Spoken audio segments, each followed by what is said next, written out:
This video is going to show you Solo Grandmaster Nightfall getting Platinum rank on the Glassway on a Void Sentinel Titan, the same as yesterday, but with one major change. The change is that we're running a different type of sword. So if you didn't see the video yesterday, we ran the loadout, the exact loadout that I've got on now. The difference is that we used Fallen Guillotine, which proved to be a very good sword in this. Swords are good in Glassway. Start to think of swords differently for when you're thinking about Glassway. You don't have to run rockets and linear fusion rifles and stuff. If you play it in a certain way, it's not high risk, high reward. You're using the sword in a passive aggressive playstyle at the boss fight. The sword isn't going to be that much benefit to you getting to the boss fight, but to be honest with you, it only takes 15 minutes to get to the boss fight, and the Monarque will do everything for you. It will provide health regeneration. It'll kill overloads from a distance. It'll do good damage on VIP targets. It's Void Acute Burn Nightfall, so Le Monarque shines the best in this. There are other weapons like Osteo because it's Overload SMG, but even Osteo isn't as good as Le Monarque because Le Monarque in this one can take advantage of Void Acute Burn. Not to say that Osteo's bad. Osteo's like one of the best weapons ever made, ever. So use it definitely, like in team coordination, if you want something with Osteo on, definitely. But I'm just saying for the solo basis, Le Monarque's going to be a little bit quicker just because you can deal with enemies from a range a little bit better than what Osteo can. But Osteo shines obviously close quarters. Osteo's fantastic at the boss fight, but not great at getting to the boss fight. It's a little bit lackluster because it's an SMG. So this starting section, you want to take out the overload first before you push up. Common sense dictates. Why? Because the barrier will tether the overload, meaning it nearly impossible for you to kill the overload, which means you've got to then kill the barrier first.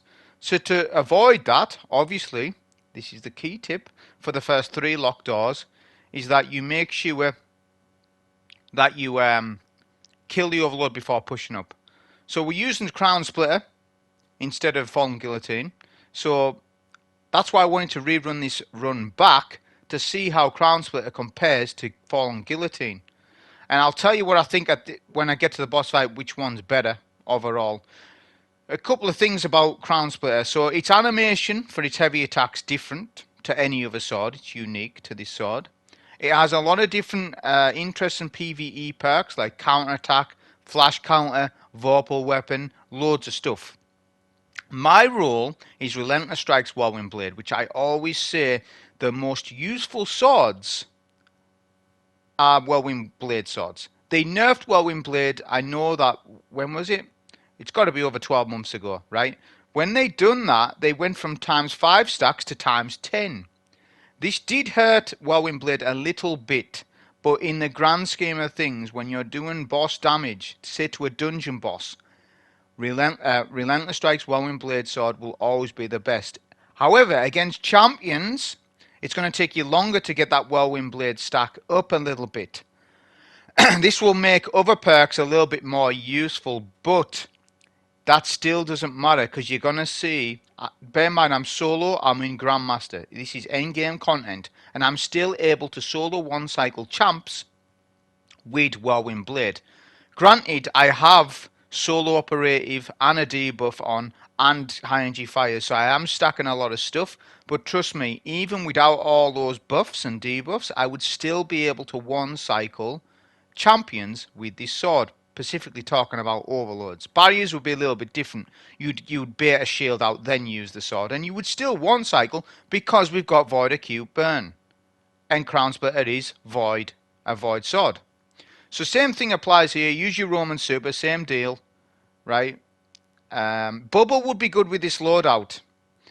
If you wanted to be super creative, I hope maybe somebody this week does a run with Bubble and a sword. I would love to watch it.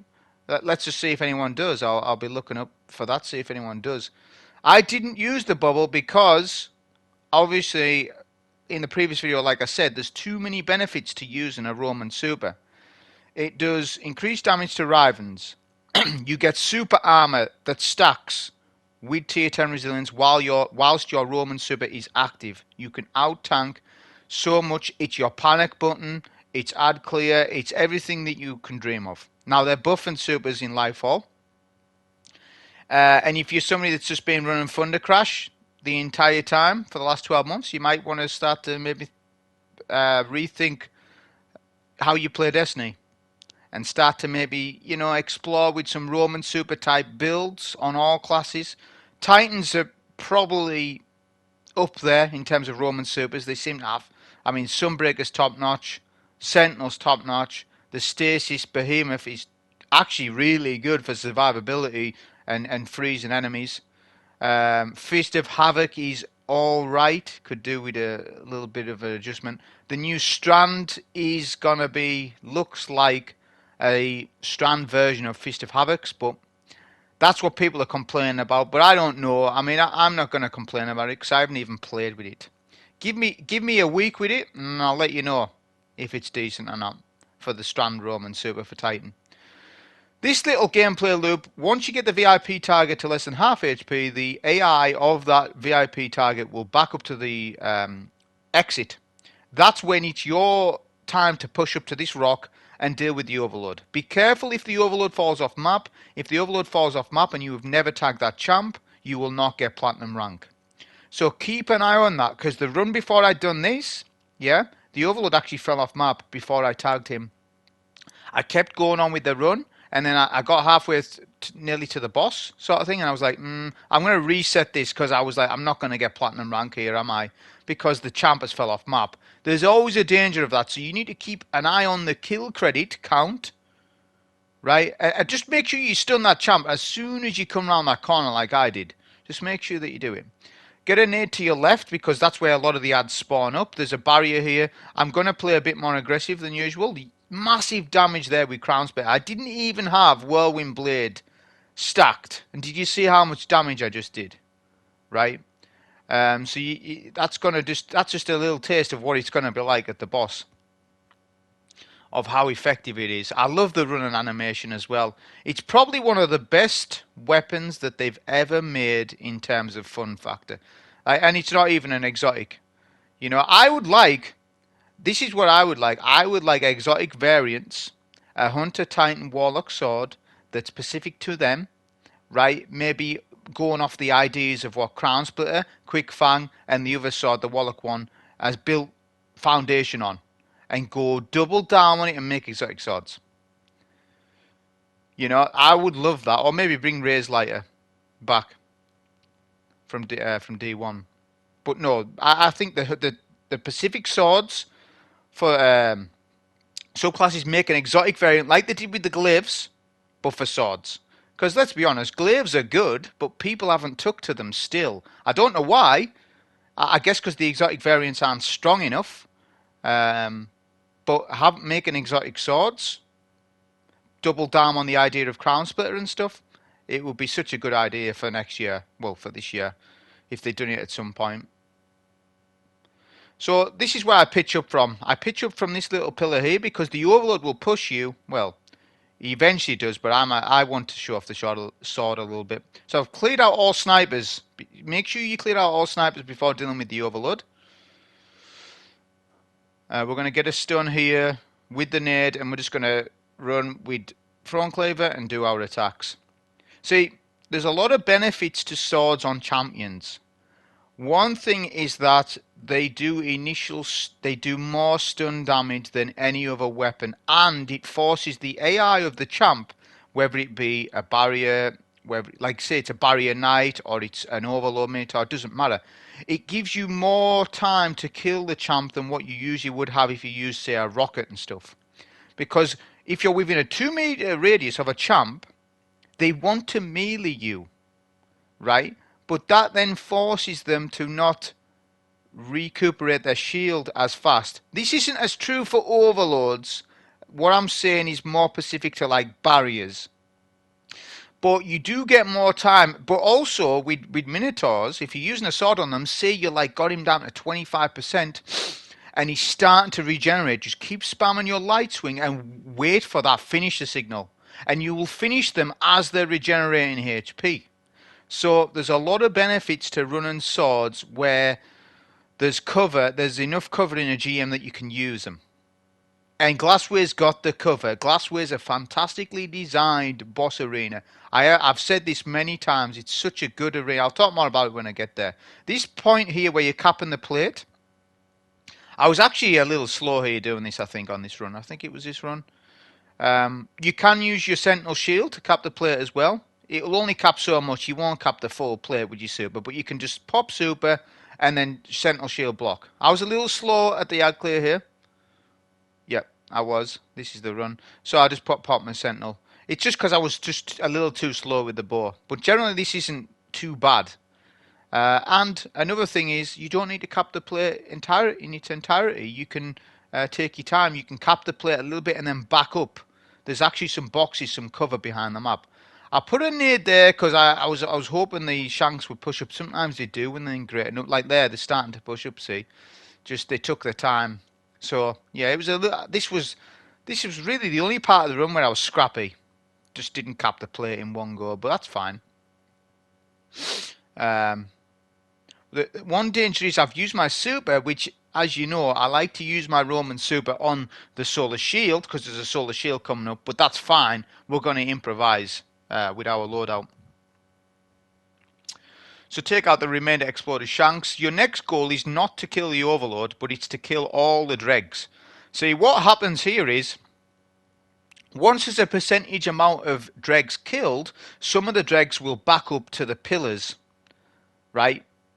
Further down the map, which makes it a little bit more annoying to do with the next phase in this little section, because they're going to throw grenades at you, stuff like that. So clearing all the dregs, as many as possible, before they're lower in number, before they retreat, is what you want to do. Then clear the overload, because the overload won't retreat. The overload wants to kill you, so he's going to stay here, and you can clear the overload at your leisure. I haven't quite got super, because I didn't waste it, but I used it on the plate cap. I suppose on your run, you wouldn't have done that, and you would have your super. That's when I recommend you use it on the solar shield that's going to push. The solar shield will always push to this little zone here. Great piece of cover, this. Get a barricade down. And then just keep using the Monarque on all the ads. Wait for that solar shield. We don't have super, so I'm going to use Throne Cleavers. Look at how it just melted that match game shield.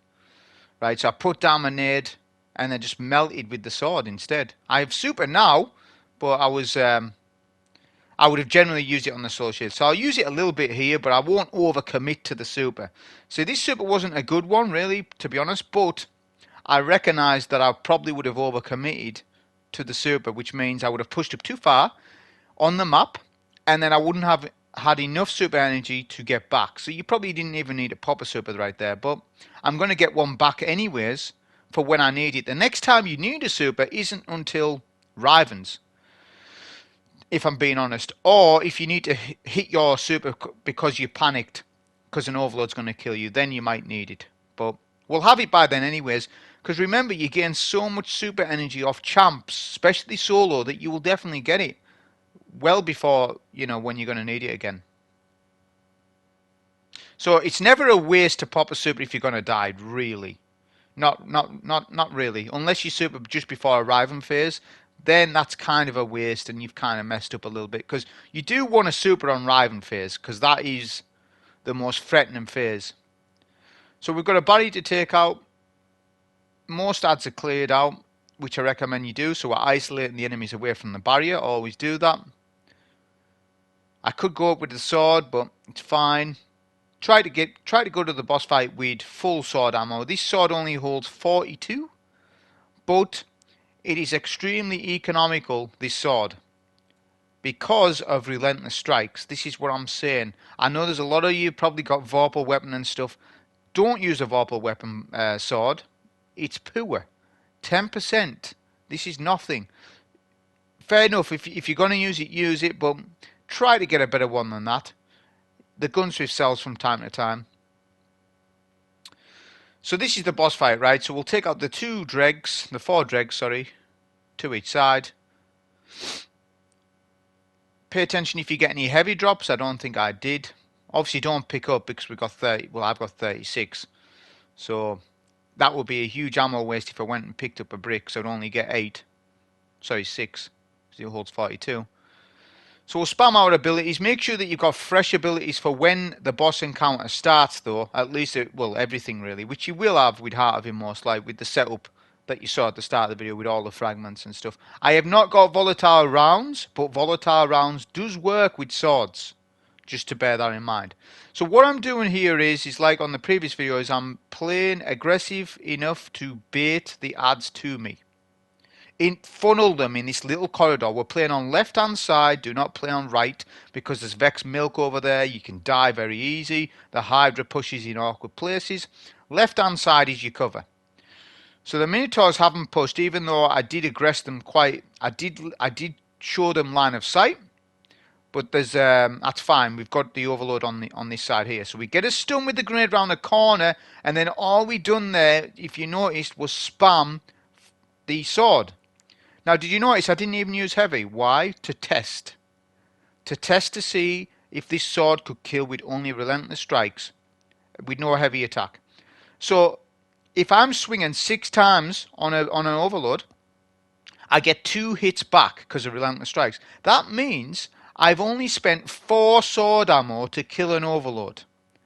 The sword holds 42. That is only 10% of its ammo I have just used to clear an Overload.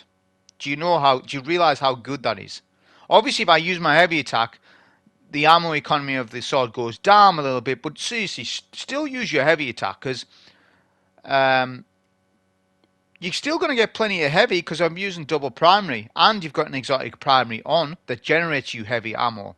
I haven't got sword ammo finder on, granted, but it wasn't, you couldn't fit it. Ashes to assets was more important to me than sword ammo finder.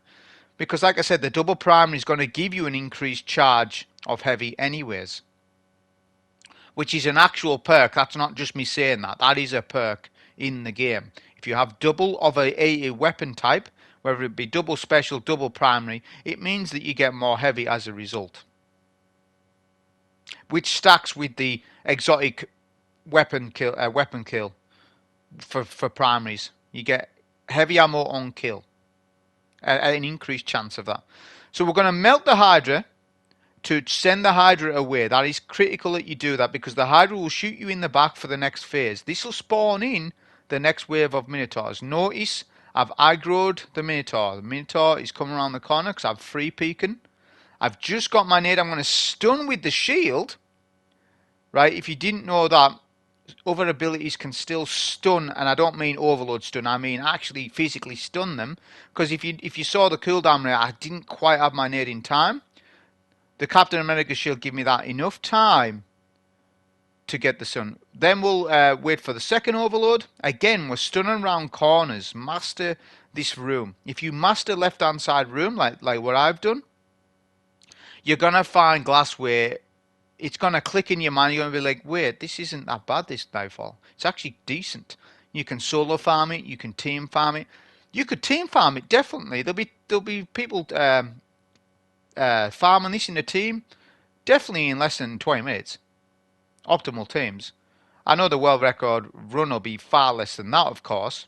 But I'm just saying, for average teams, you'll be able to run this in 20 minutes, GLASSWAY. So it'll be a good little farm this week. All these run swords if you want. And just let all the ads come in here, and you'll be able to melt everything, and just rotate supers, right?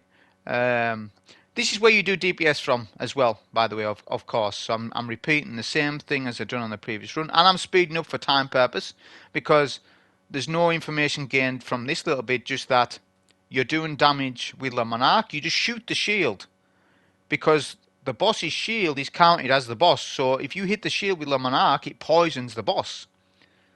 So you actually don't have to physically hit the boss to get damage off. If you want to use your pulse, use your pulse. It's not going to do as much damage as the Monarque though, because obviously barrier rounds will shoot through the boss's shield. Once the boss is to a third HP taken off, that starts the next wave. This is Riven phase. You're going to get 2 Rivens each phase. There's 2 mini phases here, with each 2 waves of Rivens, you get champs, 2 each time. So if you notice that I cleared out one of the Rivens, you know how good that is? Because I got a nade down and I kept spamming the Monarque. You're strafing in and out of cover. Then we'll use a super because the super is going to safely eliminate the Rivens, no problem. It's worth you using it because you're going to get your super back anyways off the 2 barriers that you're going to kill in a minute. So this is how you efficiently do it, because then you will definitely have a super for the next phase. There's a bunch of Arc Harpies which are going to be annoying, not because of their shield, more because they hide. But Monarque in 2 or 3 shots will take down the shield, or use adaptive munitions on your pulse, which I do have new purpose, of course. If you don't have new purpose, use Stay Frosty. I'm hoping you've kept that rule that I was on about from Christmas, which has adaptive munitions. It's actually, I think it's technically better than this pulse rifle because it's a better archetype of frame. It's a lightweight frame pulse, whereas the new purpose is a high impact frame. So I would actually probably prefer Stay Frosty. But either or, any pulse with adaptive munitions is going to be fantastic. So now this is where we're taking out the 2 barriers. So do not touch the Hydra, because the Hydra is linked to adds. Yes? So if you start doing damage to the Hydra right now, you're going to spawn in another 2 waves. Sorry, another wave of Rivens plus another 2 barriers. So then you're going to have 4 barriers to deal with. Rather than do that, come over all the way over to right hand side. The Hydra cannot push you here, but the barriers do. This is a good tactic to isolate the barriers away from the Hydra and from each other, because if you get 2 shot by a barrier, you will die. If both barriers snipe you, you're dead. So this is where you need to isolate. This is how I've done it. If you do this, it's so easy. It's so easy doing it like this. You don't even need to think about what you're doing. I could go up and use my sword, but I know not to do that because look, the Hydra's pushing, which I know that's where the Hydra pushes. So this is a time to recuperate heavy, because when you need heavy is on Riven phases. You need heavy for overloads. Yeah, because there's 16 champions in total at this boss fight, with half of them being overloads. So that's a lot of overloads to take out. But like I said, this sword, if you were to just use the light swing attack, it only takes 4 sword ammo. So what's that? You see? So it's 30. Well, I'd be 32 sword ammo essentially that you would need, roughly. So you can see how good this sword would be. But obviously, sometimes you want to use your heavy attack because you might need 2 Minotaurs might push 2 overloads. If that happens, then that's when you've got to sort of look exactly what's going on. That's where the Void Overload Grenade is going to come in. Always stun with a Void Overload Grenade, which is on the class piece. It's a must that you've got it on. It's essential to this. I mean, you could stun with Le Monarque, but you ain't going to get no debuff, are you? See, I've got Echo of Undermining on the Void aspect. So when I get a grenade on a target, it debuffs them. Debuffs stack with buffs. This will allow you to easily melt down the champ. Even if you didn't have the Crown Splitter role that I have, you would still melt that champ down, no problem, because you've got enough buffs and debuffs, and you've got Void Acute Burn, which everyone gets for free. So notice there's Void Reinforcements inbound, but I'm in a little bit of trouble here because this Hydra's still alive. So I'm going to melt with Crown Splitter. Use a heavy there because it was important, because I need to get to this middle section as quickly as possible to bait the Rivens, and I did so because they've just started to spawn in middle, so that's good. We've got super, like I said to you, how long ago was it? A couple of minutes ago I said I would get my super back. I did, no problem. Why? Because the barriers. I actually think, now this is a bit of a crazy theory, I actually think GLASSWAY is an easier solo than it is team. The reason why I think that is because you get more super energy when you're solo than you do team. Unless you cycle your orbs perfect and you run stasis helmets in team. If you do that, then that's fine, you're going to get the supers, but most teams aren't that coordinated. Let's be honest. You do an LFG run a GLASSWAY, it's actually more difficult to you than a solo. It is. because you got people who don't know what to do. They don't know the ad spawns. They haven't bothered to look it up. They're expecting for the next guy who they're playing with to help them, sort of carry them a little bit, which is fine. Some players like doing that, and I don't think that there's no wrong in that, because let's just be straight. Not everyone's in their 20s with good reflexes. Some people are older. Some people are younger and haven't played a game like this and are learning. A lot of young players have messaged me, like younger in their teens, saying, "Oh, I've just started playing Destiny. You know, I'm getting better at it," and eventually they get really good. But like I said, not everyone's like an expert at the game. You've got to recognise that. The harpies will surround the barriers, so I just deal with the barrier from middle rather than go all the way to right. Don't need to do that strategy anymore because the Hydra has been sent away. So the strategy changes. We don't need to. My timing's off a little bit here with the shield breaks. That's fine. But now we'll start to get the timing down.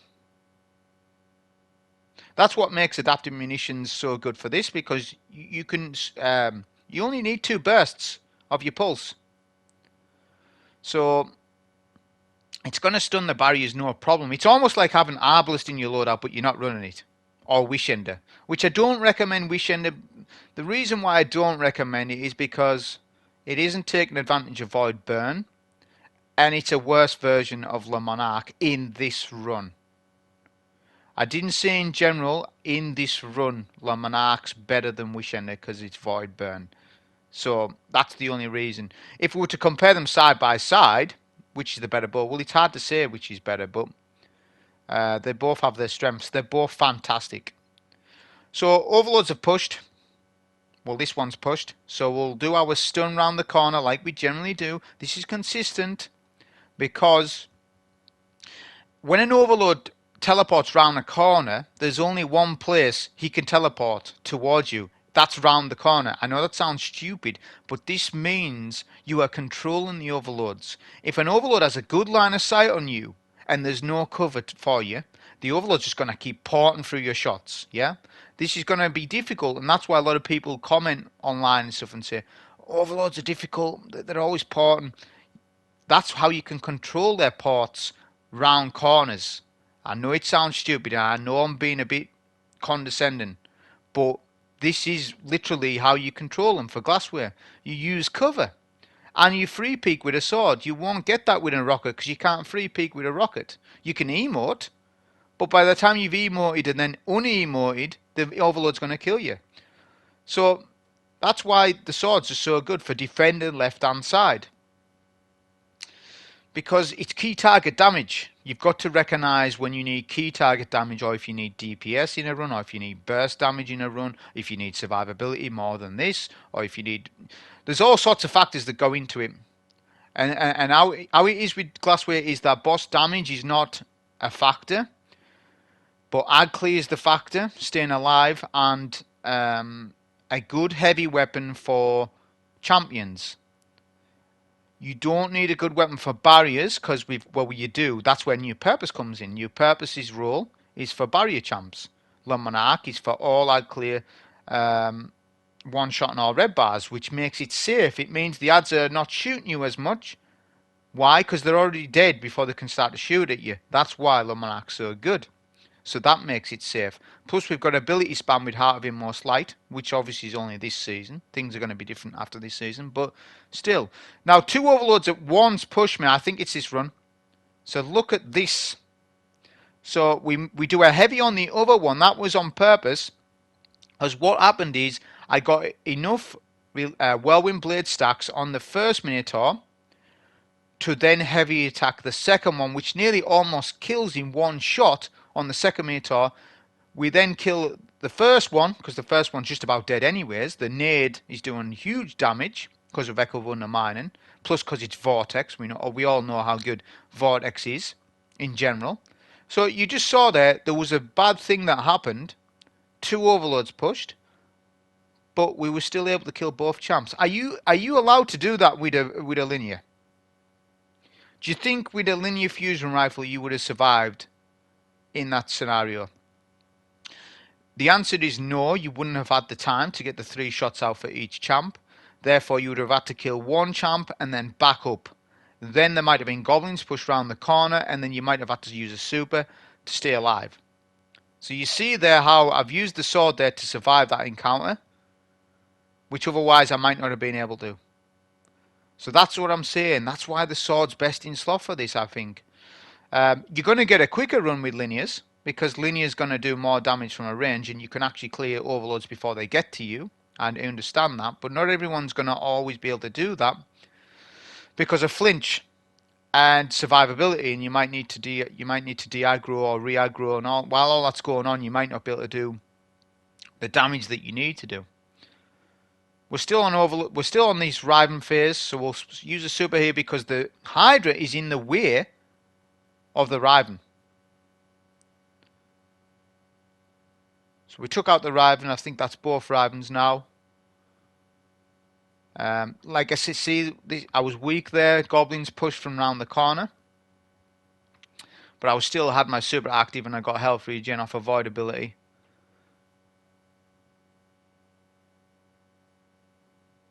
And then it's just 2 barriers outside, but this is different to the middle phase. The difference being is that the Hydra is an issue because the Hydra wants to shoot you in the back. The barriers are very difficult to take out on this phase other than middle lane. If you try and take them out on the right, like you just saw, I was just testing the AI of the champ. Once the champ starts to get weak, the champ wants to peek around, wants to hide behind the corner. And the boss can shoot you from where I just was. So what you want to do is actually clear the Hydra. That will spawn in a second wave, the second wave of champs plus 2 Rivens. The danger here is, I see for people, is that you won't have a super. So if you want to wait out a super and you're frightened of the Rivens without a super, then wait it out before you kill the Hydra. I didn't because I was confident enough I can clear them. But if you're confident enough and you're like, alright, I'll try and clear them out of super, this is how you do it. You get your Monarque damage in as much as possible, outstrafing their shots. So you bow strafe. Notice how weak we was there, so you've got to be careful of your timing of your strafes. But there's one Riven that's super weak. Using our cover to our best advantage. There's one Riven left. We'll spam our grenade, our abilities. I wouldn't recommend using Crown Splitter even though it would melt them. Just because you might trade with them. And if you do a trade kill, it's over on the solo. That means you go into orbit. Once you clear the final Riven though, the run is done. All you need to do now is clear out the barriers. There's 4 of them. Now, there's been talk in the past where you can tag all the 4 barriers at the end, kill the boss, and you still get plat. Doesn't always work. Sometimes you get gold. I wouldn't recommend it. Just clear the champs. It's not that hard to do it. So we've got 1 barrier down. There's 3 left. The problem when you take out multiple barriers at once is they teleport sometimes. This can be annoying, but try and take the barriers on the floor rather than the balconies first, because sometimes they go on the balcony like so.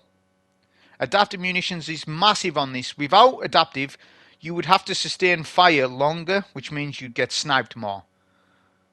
The boss is pushed, which we're gonna have to let we have to let the barrier recuperate health. So we've actually lost time there because of that. So that can happen. If that happens, back up, reset. Do not overcommit to damage. Why? Why would you waste a 36-minute run just to try and clear a barrier quickly when you know that boss is just going to stay in mid?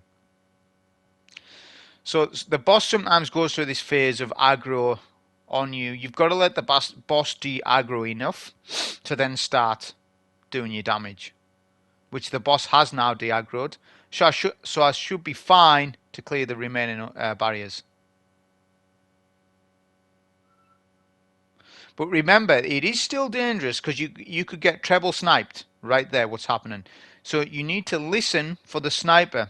See, when you de-aggro and re-aggro behind this wall, the sniper's constantly charging and decharging their sniper shot. So I'm actually listening for that audio cue. It means that the sniper never ends up sniping you, which is perfect. Make sure that you reload your pulse though. I didn't reload it there, so Make sure you're getting plenty of barricades down, because you're going to get a quicker reload, of course, as well.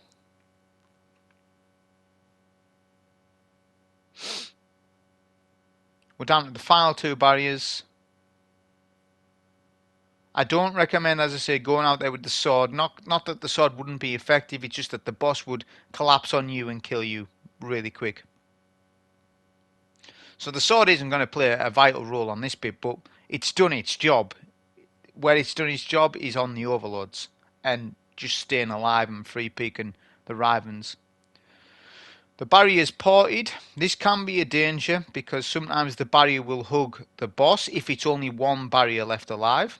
So what I'm doing now is I'm trying to find out where that barrier has gone. He's gone along the catwalk area on the outside. So you can see eventually, if you play around, the barrier will come back to your zone. So that's what we were waiting on. And then we can finish the run up.